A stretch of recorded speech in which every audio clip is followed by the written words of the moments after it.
Hello. Hi, Sarah. It's a little loud behind me, so I'm just going to mute myself.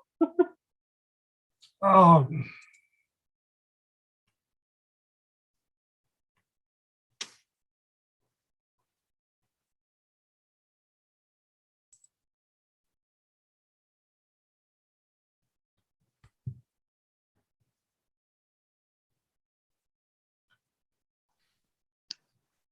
Hi, everyone. Hello, all.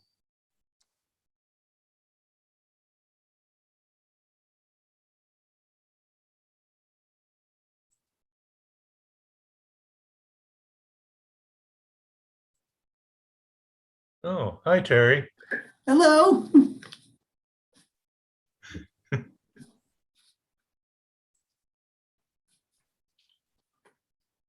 so people are still making their way in from the waiting room, so we will start in a few minutes.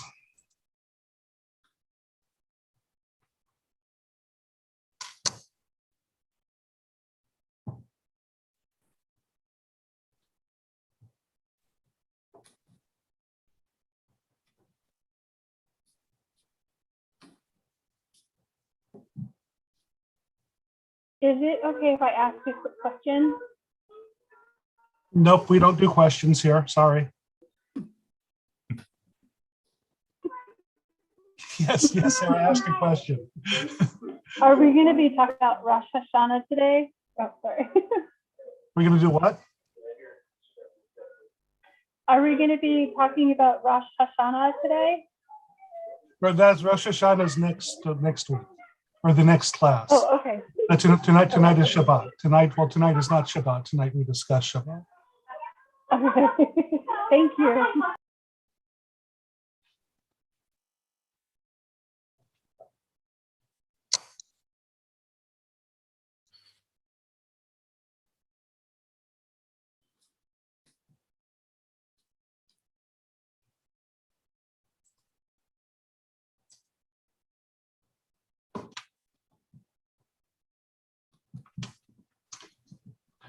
Okay, good evening. I think everyone who was in the waiting room has made their way here. So we will go ahead and begin. Tonight is the 5th class of our summer series on Introduction to Judaism. We have one more of the summer series in 2 weeks, when we will, with God's help, talk about the heavy task of Rosh Hashanah. Tonight we're going to talk about Shabbat.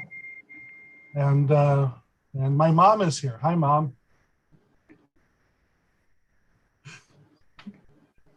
So that's, I'm going to go ahead and start. I think that I timed out my presentation. It's between 35 and 40 minutes. So I'll just go ahead and do that. You're welcome to stop me at any time with a question. And we will have some time at the end for a more general conversation. Our usual unrehearsed little things. I'm hearing some beeping, and that's not your fault. That's my fault. I forgot to mute everyone, but I will go ahead and do that. And if you have a question, just unmute yourself and politely interrupt. I will get to whatever your concern is. Let me see if I can find the mute button.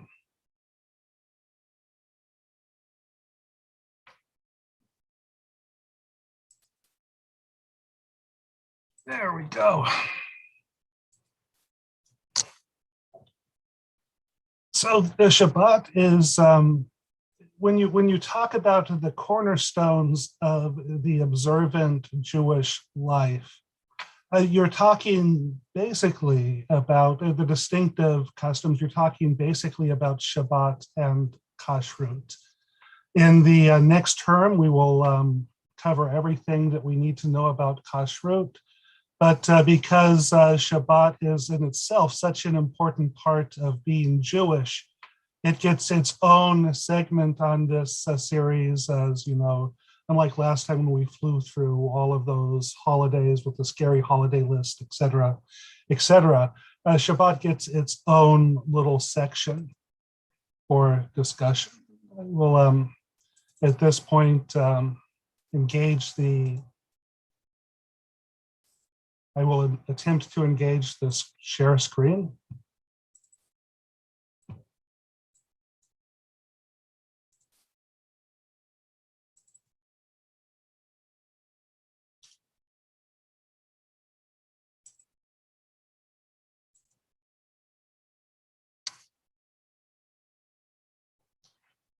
So the most basic questions about Shabbat: when does Shabbat happens? I think people know generally when Shabbat is. It's Saturday, but the exact timing of it, I just want to go over in case there's any questions. That Shabbat, like all Jewish holidays, begins in the evening. So Shabbat begins on Friday evening, and it begins traditionally 18 minutes or so before sunset.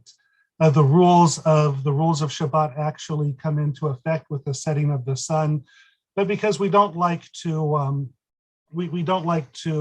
go into these things in a standing start, we like to have a little buffer, a little barrier. We begin Shabbat and we take on ourselves the rules of observing Shabbat 18 minutes before sunset on Friday evening. And this is usually marked in the household with the lighting of candles. This is a symbolic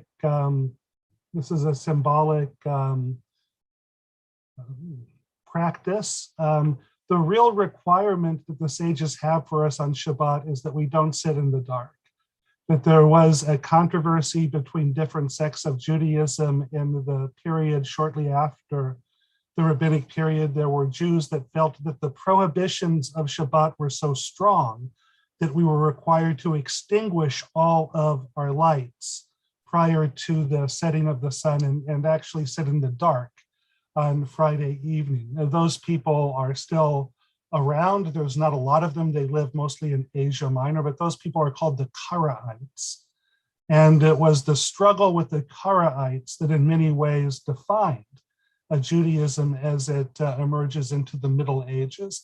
So it's just so that there's no misunderstanding that we are not Karaites. The sages required that we symbolically or formally put lights in our homes before Shabbat begins. That's just the way we do things. The candles are usually lit by the women in the house, but there's no reason that should be the case. The commandment to be in a enlightened dwelling on Friday night for Jews applies to both men and to women, and any Jew of the age of mitzvah or over is obligated in the kindling of Shabbat lights and therefore can participate in the lighting of the Shabbat candles. But just in terms of sociology, just in terms of the way that it actually happens, it's the case that the women light the candles on Friday night. Just as a Shabbat begins with the lighting of candles, a Shabbat ends with the lighting of candles. Between lighting the candles on Friday night and until Shabbat ends on Saturday evening, we are forbidden to kindle additional lights. And so when Shabbat is over, we mark the end of Shabbat and by lighting and having another candle lighting ceremony. You can see if you're not looking on a tiny smartphone, if you're looking on a giant screen like I am, you can see in the corners I have the Shabbat candles on one corner and the Havdalah candle in the other corner. Havdalah is a ceremony that we light the candle, we say the blessing over a cup of wine, we smell beautiful fragrances which represent the sweetness of Shabbat, and we mark the journey out of the period of Shabbat, out of the period of rest, back into the weekday. For Jews, the world is divided into really two universes. There's the universe that is not Shabbat, the 6 days of the week in which one is required to do one's work. The Torah actually says 6 days you shall work. So we're expected to sweat out a living during the 6 days. But on the seventh day, we're required to rest. We're required to cease from work. And we'll talk a little bit about that, what that means.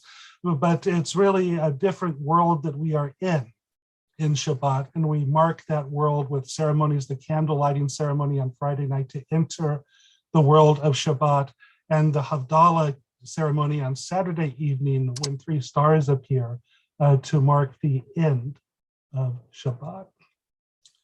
The themes of Shabbat, those of you who were at the Deuteronomy class, I guess it was just last week, we spoke over the fact there's one version of the 10 Commandments that appears in the first 4 books of the Torah, and one version that appears in the book of Deuteronomy. And they are mostly the same, but they enunciate different rationales for Shabbat. And these 2 different rationales are the great themes of the day. The first one, I think, is very well known because it goes back to the creation story in Genesis, that God spent 6 days creating the world, and on the 7th day he rested. Therefore, and this is straight from the scripture, therefore the Lord blessed the Sabbath day and hallowed it. And the philosophy or the theology or the meaning behind this is that human beings are naturally creative creatures, that we're created by God who likes to create, and we take after him. We have the stamp of God on us. We want to go out into the world and we want to build things. But life cannot be just about creating and acquiring. There has to be space for appreciation and for enjoyment. And the tradition has the knowledge of human nature that unless we're compelled to take a break, sometimes we're just going to keep working. And therefore, it's made non-optional that on Shabbat you're required to rest. You're required to enjoy creation, whether you feel like it or not. And the idea is if you habituate yourself to that, eventually you're going to learn to enjoy that. We're going to train ourselves to appreciate the wonders of the created world that is around us, and to cease looking at creation as something that we always have to improve and that we always have to add to. And there's a question in the chat, how do you handle weather constraints when, for instance, it has been raining for a week, but you need to fix a leaking roof? In this case, the roof is ruining the house. Well, we always have, we have a generalized exception that the point of these things is not to make us suffer. And when I talk at the end about particularly about electricity and driving on Shabbat, there's a sense that one needs to balance, even in what we call the traditional Jewish world. There's a sense that common sense has to prevail. And the purpose of the commandments is not to make us suffer. The purpose of the commandments is not to make us lose property. And so in those circumstances, we trust ourselves to know what to do. But the norm, the expectation is that, well, if there's one Shabbat of the year where there's an emergency that you have to deal with, you've still got 51 other ones to try to follow the rules. And so it's a question of perspective, and it's a question of just balance. Even though these commands are presented often as absolutes, you have to incorporate them into a human society, into a human lifestyle. So that's the and you can always call your rabbi if you have a question, unless it's Shabbat, then he's not going to answer his phone. But otherwise, you can always call your rabbi. The other rationale for Shabbat is not creation, but freedom. And this is the text that's given in the version of the 10 Commandments of Deuteronomy, when it talks about the institution of Shabbat. Remember that you were a slave in the land of Egypt, and the Lord your God freed you from there with a mighty hand and an outstretched arm.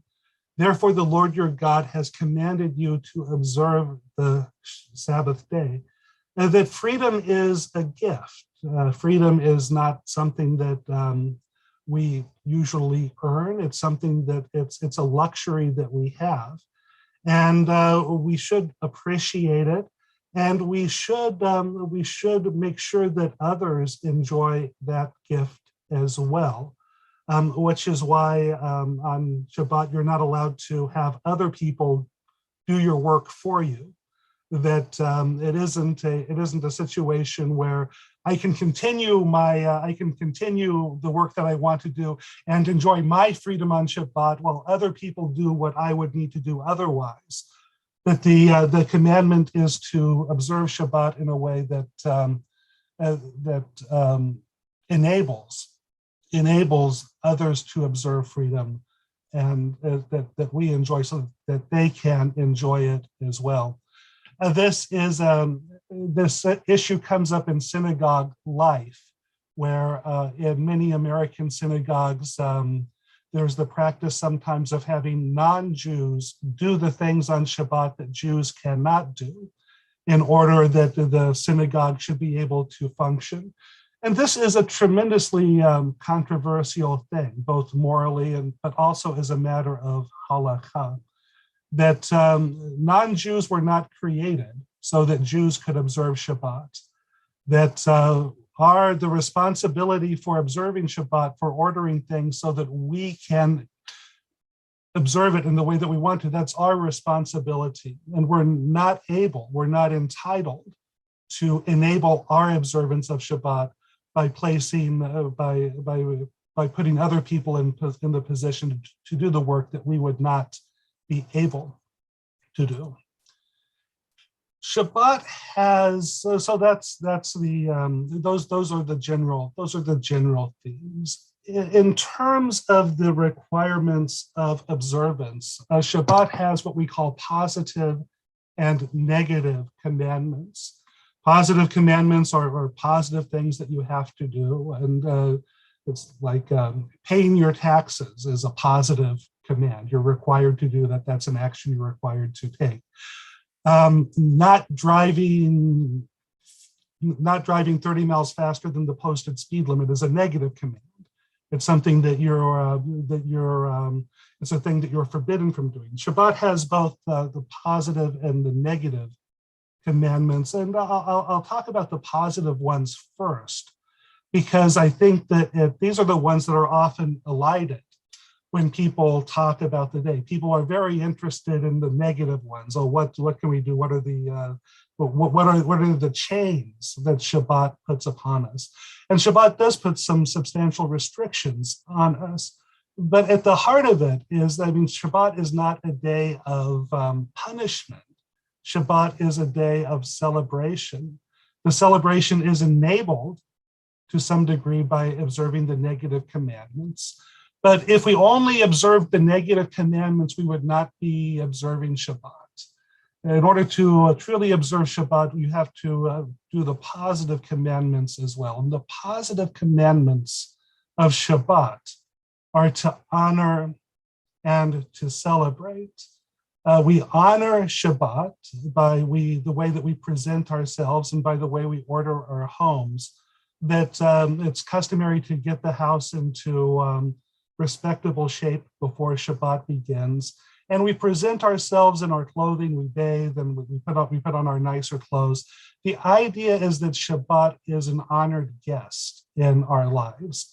And when you have an honored guest, you pick up the video games off the floor, you maybe hang up the guitars, and you put on some nice clothes. This is how we honor Shabbat. And beyond honoring Shabbat, we're not just supposed to honor the day, but we're supposed to celebrate on Shabbat, the idea of oneg. So the first observance that happens in a Jewish family on Friday night is the festive meal that we have together. There are certain dishes that we have that are particular to Shabbat, but the idea is it's a little nicer than the meals that we have during the week, and it's fun. And because we are with the people that we love the most, we have hopefully ridden ourselves of some distractions. And we're able to focus on the things that are most important to us. And that should put us in a festive, in a celebratory mood. And there are 3 meals that are typically eaten on Shabbat. There's the Friday night dinner. There's a Saturday afternoon dinner, sort of a breakfast, sort of a brunch, breakfasty kind of thing. I don't know if it's brunchy. It's brunchy. It's usually after synagogue. And before Shabbat ends, we usually conclude with the 3rd festive meal, which starts a few hours before the sun is going to go down again and it's going to become dusk. We don't just celebrate with our family, though we celebrate with the entire community. And this is why synagogue attendance is so strongly part of Shabbat. You could, and people will say this, well, I'm going to observe Shabbat on the beach. I'm going to go for a walk in the woods and I'll feel close to God. And that's fine. As long as you don't miss out on the opportunities, though, that come from being with the community. Shabbat is the day that the Jewish community gathers, in which the services are a little longer. And you might learn some of the news of the community, what people are happy about, what people are angry about. It's a time for the Jewish community to be together. And sort of the natural place to do that, I think, would be the synagogue. I have a couple of notices in the chat box about, well, when does Shabbat food have to be cooked? I will, we're going to get to that later in this presentation. So that's coming up. It's good. I'm happy when people ask questions that are anticipated that anticipate things that I've thought to do, because it means that I've prepared it in a reasonable, I prepared the course in a reasonable fashion. I find that very reinforcing. And the other question is how there's a limitation. What if you live a long way from the synagogue and you couldn't walk there? I'm going to cover that in some detail, because that is a major that's a major issue with every Jewish community in America and in Israel. So I feel reinforced that I'm traveling on the right path here. We're not quite there yet, because before I do that, I have to talk about the negative commands of Shabbat. And there are, at the heart of it are the things that are actually forbidden by the tradition. But beyond that are the things that are not forbidden explicitly by the tradition, but we don't do them anyway because they're not keeping in the spirit of the day. My favorite authority on that category is the great, our great former president, Richard Nixon. On one of the tapes when Haldeman and Ehrlichman were saying, well, we could just do this. And I forgot, there was something terrible they suggested. And President Nixon said, well, we could do that, but it would be wrong. It's and that's the flavor of the things that are outside of the commandments. We could do it, but it could be wrong. I could arrange my television to come on without any intervention by me, so that it comes on in time for me to watch, I don't know, the football game or the baseball game. And then I could sit and watch it without violating a formal requirement, a formal rule of Shabbat. But it would be wrong to do that because it's not in keeping with the spirit of the day. It's not directing me towards the contemplation of the things that I'm supposed to contemplate on Shabbat. So we have both the formal things that are the things that are forbidden formally, which we call work in English, but in melacha in Hebrew, and I'm going to go over those. But we also have the wider variety of things that we could do that don't violate the rules explicitly, but we don't do them because it violates our sense of what the appropriate practice on Shabbat would be. To start with the categories of work, the written Torah, and we've had the opportunity to talk about both the written Torah and the oral Torah. The written Torah is the Hebrew Bible in general. The written Torah does give us a few items that it forbids. And for instance, cooking is forbidden explicitly by the written Torah. Kindling a fire is forbidden explicitly by the written Torah. And so those things are on the list of things not to do. But the sages, the rabbis, defined the category of milacha in a far broader sense. And you look at, they have 39 categories, and listed here they are in English: building, burning, carrying, chain stitching, I don't even know what that is, combing, cooking, demolishing, dyeing, erasing, extinguishing, finishing, grinding, harvesting, kneading, knotting. They put these in helpfully in alphabetical order in English: marking, planting, plowing, reaping, selecting, sewing, shaping, shearing, sifting, skinning, slaughtering, smoothing, spinning, tanning. You know, I've never been in the position of really wanting to do some tanning on a Saturday afternoon, but you don't know, it could happen. Tearing, threshing, trapping, unraveling, untying, wrapping, weaving, washing, and winnowing. You got to look out for the winnowing. And the question arises, how do the sages settle on these categories? What makes something work? What makes the things on this list forbidden? Well, other things are permitted. There's some, and that shows up in all of our lives. For instance, I have ties on my rack that are tied, and I can just put them over my neck and tighten them. And when I get home from synagogue, I untighten it, but I don't untie it. I just pull it off and I put it on the shelf, because tying is a forbidden labor. The forbidden labors are all related to the construction of the tabernacle in the wilderness.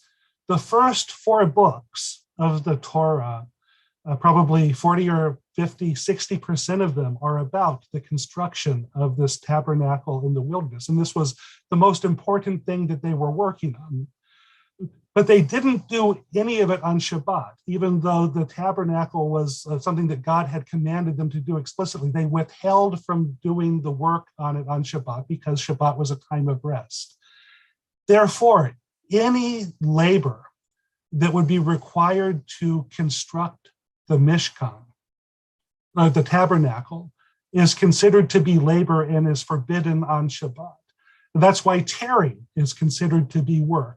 That in the course of making the Mishkan, you might have had to tear some fabric apart. You might have had to unravel something. You might have had to tie or untie something. You might have had to make a knot. You might have had to extinguish. You could have had to erase something.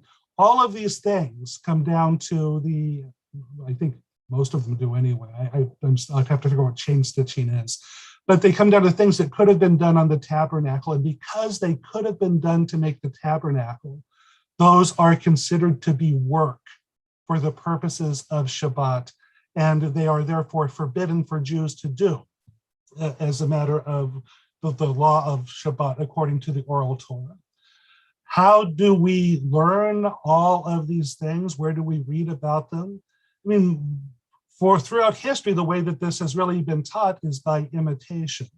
That Jews kept the Shabbat generation to generation. If you were brought up in a Jewish household, you would know not to plant stuff on Shabbat because you never saw your parents planting anything on Shabbat. Or you were thinking of doing some sewing on Shabbat and your parents yelled at you, "You don't sew on Shabbat." The way that this was communicated throughout most of our history was by imitation and by the transmission from parents to their children. Today, not everyone grows up in an observant Jewish household, and so therefore the question is, well, how do I learn about them? And there are books that you can read that will list them and tell you what to do. But you have to be very careful about books, Not because books have mistakes in them. Some books do have mistakes in them, but books don't have the humanity of people. I mean, books can be very cruel, and they don't convey the reality of the question that somebody asked earlier. Well, what if something arises? I mean, how do I know what to do if there's an emergency, or how do I know what to do if I find for whatever reason I can't do one of these things? Those sorts of pieces of it are things that are communicated by a community, are communicated by a family. Those are things that are actually very difficult for books to communicate. And so I'm happy to provide resources on the rabbinic literature, where you could look them up of all of these categories. And there are guides in both Hebrew and English you could look at. And it'd be good to look at them just to know what they are. But the warning that comes with it, that it's having seen people try to live out what's in a book as opposed to what's in a living tradition, and how strange it can get. I feel that books need to have a bit of a warning with them about what they can do to us. And so Ellie asked a question. I think I would rather talk about that. Well, that's a fair question. So what if your trade is construction, and Saturday is the only day you can do a project because of weather? How is that handled? It's handled by doing your best. It's handled by doing your best. It's handled by knowing what you can do, what your limits are. And it's handled by communities being understanding that not everyone can do exactly what's in the book. That's the way it's handled. It's handled by doing your best, because that's all you can do. And it's your best is good enough. You got to believe your best is going to be good enough. There's an expression in the Talmud, ones patre rachmane, that God forgives someone who is coerced. I mean, when the question is, well, what really is coercion? Is it really a situation that I could do something about, or isn't it? That's only something that the affected individual can answer in most cases. But we believe that God is kind to people who find themselves in a difficult situation. The three things, and this is, and I'm moving a little slower than I thought I would. I apologize, but it's not gonna, I think I have about 15 more minutes of talking, and so we will have some time for conversation. There's three things I want to cover because they're central to the observance of Shabbat. I'm going to talk about cooking, I'm going to talk about electricity, and I'm going to talk about driving. But first I'm going to see, so I'll start with cooking. Cooking is itself a forbidden labor on Shabbat. And this is independent of lighting the fire that starts the cooking. Lighting the fire is also a violation. But if you have some way to cook without lighting a fire, you still cannot do something that transforms food into something from the state that it is to the state where somebody wants to eat it. That's what cooking is all about. And there's a couple of strategies that we use to deal with this. For dry foods, so I guess I should start with the first strategy. The first strategy is that a lot of the foods that we eat on Saturday, when we're not allowed to cook, are foods that don't really need to be cooked, like tuna fish, egg salad, bagels, cream cheese. And on Saturday, a lot of the food is, if you come to the synagogue, a lot of the food is cold food. It doesn't have to be prepared. It has to be prepared, but it does not have to be cooked. So part of the issue of food on Shabbat and the prohibition of cooking is handled by the selection of foods that we have. For wet foods, like over on the left side of the screen, I have a picture of what's called cholent. Wet foods you are not permitted to reheat on Shabbat. I mean, this is imagining that you have like a hot plate and you don't have to, and you have it on a timer. There's no flame. You're not throwing a switch. Your hot plate comes on. Even so, putting a food that's wet on that is considered to be cooking, because something that's wet is considered to be transformed by the fact that you're applying heat to it. But there's a workaround, and the workaround is you're allowed to have wet food that begins cooking and is cooked continuously during Shabbat. And so this is why cholent is so popular. Cholent is a stew with like potatoes and beets. You can put meat in it if you want. I tend towards vegetarian, but carrots. And you begin cooking it before Shabbat begins Friday night. You keep it on the hot plate or in a crock pot, and it continues to cook throughout Shabbat. Because you started the cooking before Shabbat, that's allowed. It has to be to a certain point before Shabbat. You just can't start it like a minute before Shabbat.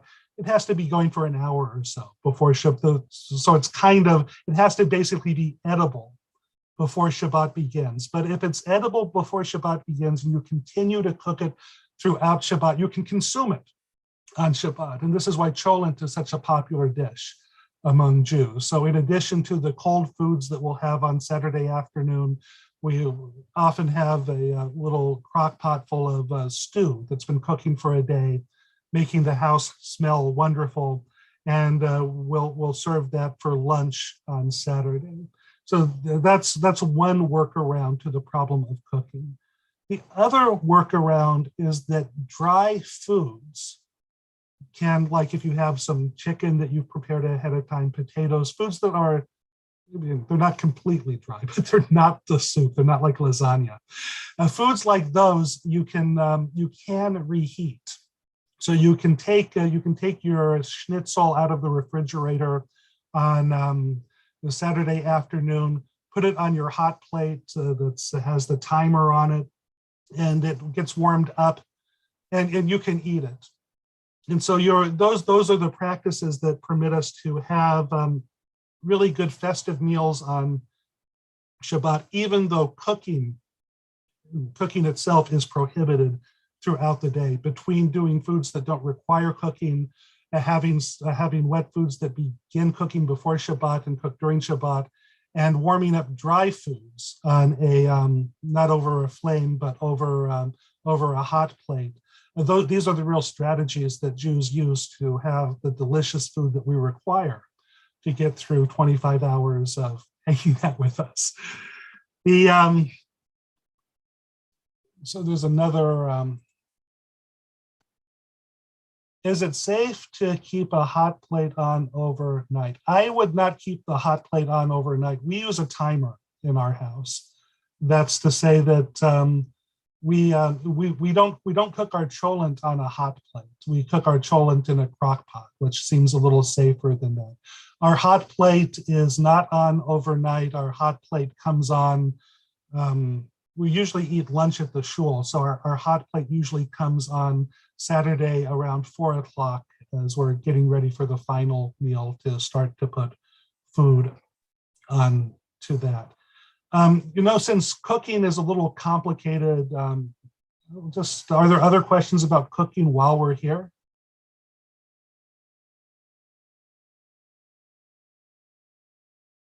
It's okay if there aren't, because I'll just keep going. The second question that people usually have a lot of issues with is something that's a relatively new problem, and this is the problem of electricity. The consensus of our sages, of our rabbis today, is that electricity is not permitted to be used on Shabbat. The reasons that are given are varied, and most of them are incomplete. I mean, the rabbis had no concept of electricity, obviously. And so in order to say you can't use it, it has to be put into one of the 39 categories.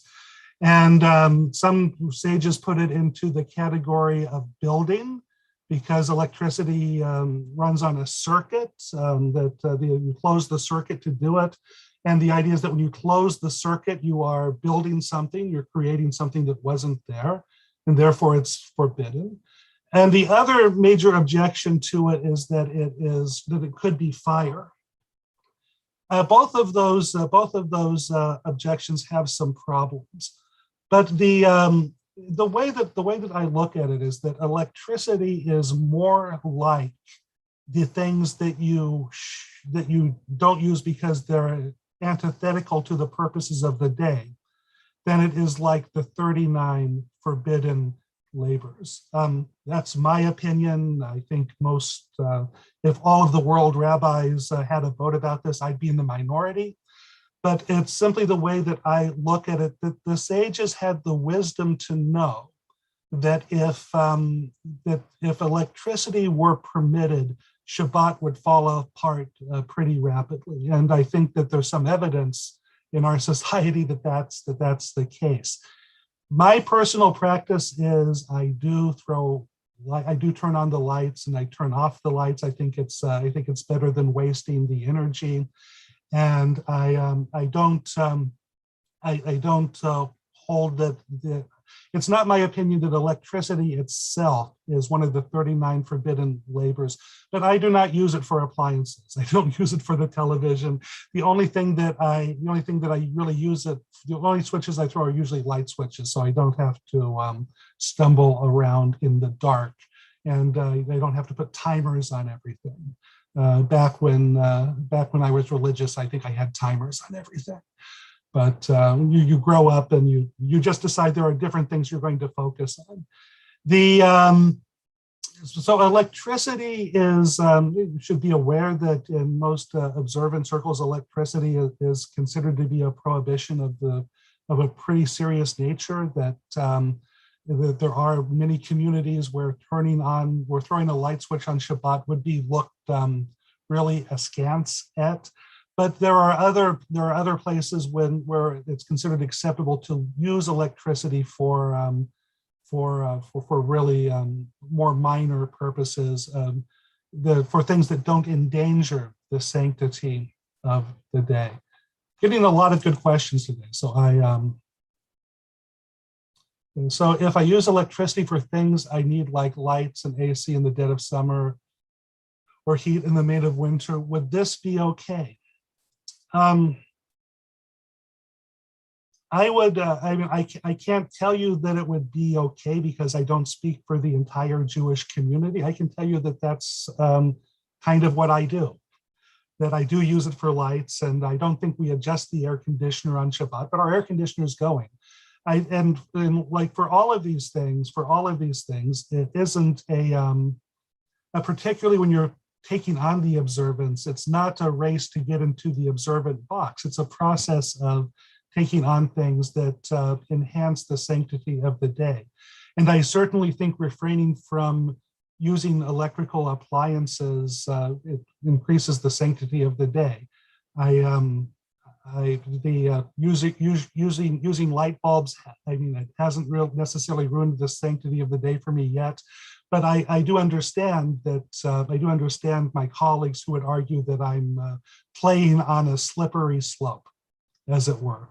So I can't tell you, I can't really tell you what's okay and what's not okay, because this is something that the entire world Jewish community has to decide on its own. But I can tell you what my practice is. My practice is to throw light switches, just to turn lights on and off on Saturday. The final sort of controversial or problematic thing that I wanted to talk to you about is driving. And this was a question that was raised earlier. Driving is implicated in several prohibited behaviors from the sages. The internal combustion engine is a fire, so you're lighting a fire.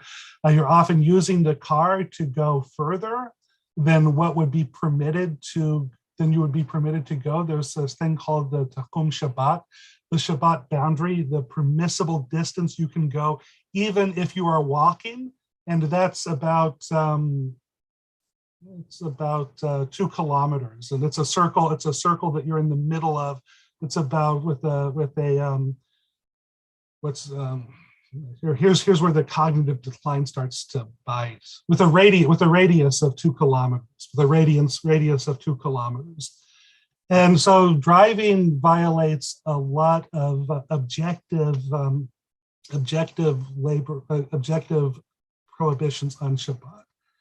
And I can tell you that, but I also want to share with you what my experience of this has been as a rabbi working in both the conservative and the Orthodox movements. And these are two movements which I think take Shabbat pretty seriously. And in the conservative movement, there actually is a legal opinion that says you can drive your car to synagogue on Shabbat. If you wanted to rely on that, you could rely on that. I don't know many people who rely on that. But so the first job I had as the first job place I worked at as a rabbi was a conservative synagogue in Philadelphia, a very traditional conservative synagogue in Philadelphia. Roughly, and even though it was in the city, and even though it was in a place where lots of people were able to walk to synagogue, between a quarter and a third of the members did in fact drive to services. And no one really felt the need to take note of that. It was just assumed that people do what they have to do. The second job I had as a rabbi was in Lexington Park, Maryland, and I was the only member of that community. This was a conservative congregation. I was the only member of that community that did not drive on Shabbat. They put me up in a hotel near the synagogue, and I would walk to the services, and everyone else who came to services would come in their car. On Long Island, I worked in a conservative synagogue and in an Orthodox synagogue. In the conservative synagogue, it was a similar situation. Everyone but the rabbi, and maybe one other person, would drive to synagogue on Shabbat. In the Orthodox synagogue, there was clearly a larger contingent of people that were walking. But even there, and there was a parking lot in the synagogue, and they would close the parking lot. But the parking lot in the bank across the street wasn't closed, and it was full on Saturday morning of people that were parking in the bank parking lot and walking across the street to the synagogue. Here in Bangor, I live about a mile away from the synagogue. I walk to the synagogue. There was a time here when I had to drive because I had a DVT. I had a blood clot in my thigh. And I couldn't walk. And so for about 6 weeks or so, I drove to synagogue here in Bath. There's an Orthodox synagogue across the street here where roughly 2/3 of the people who go there drive to the drive. They park in front of our synagogue because they don't want to be seen parking in front of their synagogue. They park in front of our synagogue and then they walk over to that one. So on the one hand, driving is obviously, from a point of view of a lot of Jews, driving is something to be strongly discouraged on Shabbat, but it's clearly something that in the American Jewish community, I don't think you would look at it as a deal breaker. That we don't look at the people that drive to synagogue as sinners or as people that are doing something disruptive to the community. I think that if we look at it in any way, we just look at it kind of sad, not for them, but for the fact that part of being a Jewish community in the past was that you were defined by where you lived, and when people had to walk to synagogue, there were actually neighborhoods of Jews, and we weren't spread out. When you live closely together, there are things that you can do together all during the week that are more difficult to do when people are living as far apart as they are now. But the truth of the matter is people live as far apart as they do now. They live there now and they're going to live there now. And I think this is something that we've had to make a peace with. And so that's my spiel about driving, and that was 15 minutes longer than I thought it would be. That's not good. But I am done. So we can now have our little conversation, and I'll answer any questions that you have. 15 minutes is a huge miss for me. Can you say something about use of the telephone on Shabbat? And also, I know that, in this era of Zoom, Beth Israel does record on YouTube and Zoom on Shabbat. And can you say something about that, or why you feel that's okay? Sure. So the first one was the telephone. Yes. The telephone really falls under electricity, even if it's not a smartphone. Like do you remember the old heavy phones we used to have that when you could only buy like one phone from one store, and it was either like a wall unit or like that big clunky one. I mean, those use electricity, so it's they are electricity. So the practice was generally not to use those. The smartphone is obviously electricity, and it also has the smartphone also has the problem. It'll pull you into something. I mean, you'll say, well, I'll just make a call. I'm just going to call my mom. But then I'll see there's like there's a news story I got to read. The deficit is growing. I've got to follow this up. So the smartphones are very treacherous. I don't recommend pulling those out on Shabbat. The whole chapter with Zoom and the live broadcasting. The live broadcasting that we do presently does not really violate Shabbat, at least on our end, because we set it all up ahead of time. We don't touch it. It's just like the microphones that we use. If you can use them, it's like a big microphone. So it's good. I mean, somebody could make the argument that we're encouraging others to violate Shabbat by tuning into social media. But it seems like the sort of thing where one has to weigh your pros and your cons, your quids and your quos. The use of Zoom that we did here during the coronavirus, that was considered to be an emergency measure. And even as an emergency measure, there are those of us that have real strong hesitations about what we did. It's, I think that I'm frankly terrified that liberal communities of Jews are going to be harmed by this. That simply because if there's the option to do it, you can tell people it's an emergency measure, but you do it. They'll say you did it once, you should do it again. The wonder of Shabbat is being together in person. Zoom is not a substitute, and though I think that there were obviously valuable things about using it during the time that we used it, and I don't expect to be punished too severely for it. I have real hesitations. I have real hesitations about what we do. I don't think we've calculated the cost. The cost is larger than the cost is perhaps larger than we recognize it to be at the moment. May I ask a question? Yes. So we talked a lot about what we're not supposed to do on Shabbat, but so at my house, we've been celebrating Shabbat for about 1.5 years, and we take it very seriously. And we try to follow all the rules the best we can. But for us, it's not about what you can't do. It's been about getting closer to God and getting closer to family and getting closer to nature and things like that. And I'm just curious to hear a little bit more about the kinds of things that Jewish people who are observant do on Shabbat that give them joy. And I'm just wondering what that experience, how it aligns to the experience that my family has been trying to cultivate for the last 18, 20 months or so. Yes, well, about 70% of them come back to eating. So we do have, the Friday night is a very festive time. You just don't have the food, you sing songs.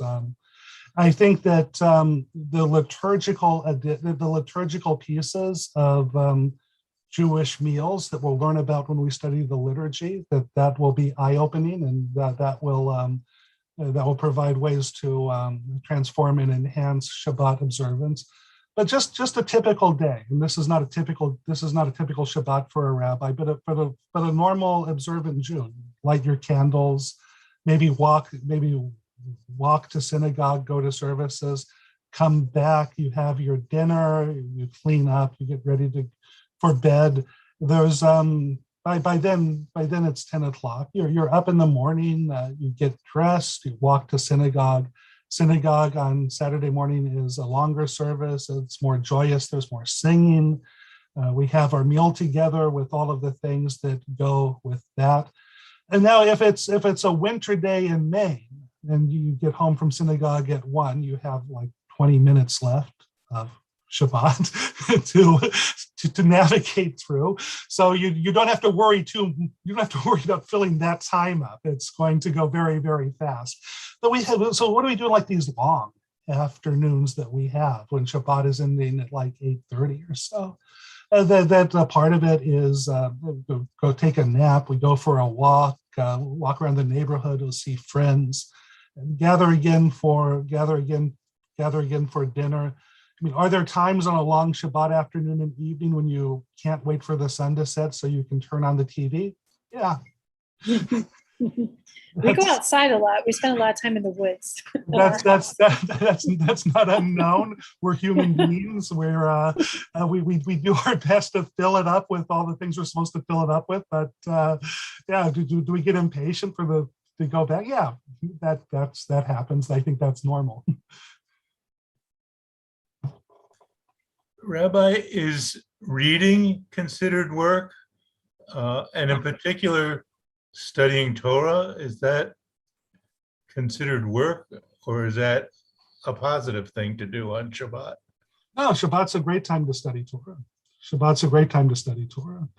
It's but that practice is in danger from technology, because more and more we rely on technology for Torah study. I feel like I'm like the last rabbi alive to have purchased books, because shortly after I went through rabbinical school, the electronic resources became so good. You don't have to buy books anymore. It's all online. And the stuff online is as good or it's better than the stuff I have on the shelf. And so if you're in the Seamers household, there'll be plenty of books to read, plenty of Torah to study. I hopefully my kids won't trash my books the moment I die, but I hope they hang on to them, because technology has really become a challenge for that. And so there are such great resources for Torah study online. And when I study during the week, I don't usually go over to the bookcase to pull something out. It's just faster to use the software to get to what I want, and I do it. And so reading and study on Shabbat is wonderful. I'm just worried that what the future holds for that.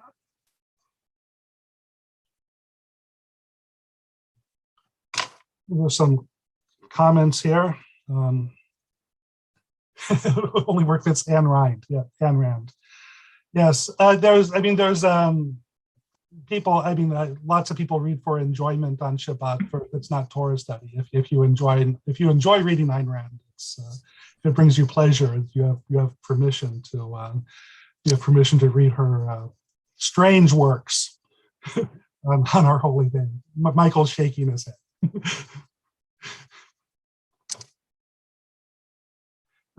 Somebody asked, how do you think the Delta variant will change the synagogue? I don't know, but I'm worried.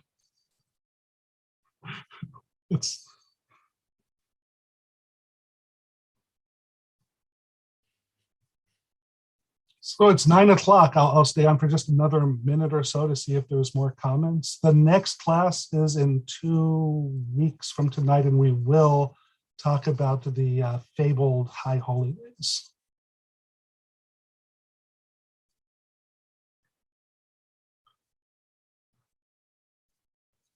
Okay, everybody have a wonderful night, and let me be the first to wish you a Shabbat Shalom for this coming Friday evening. Good Shabbos. Shabbos, thank you. Good Shabbos. Thank you, Shabbos. Rabbi. Thank you.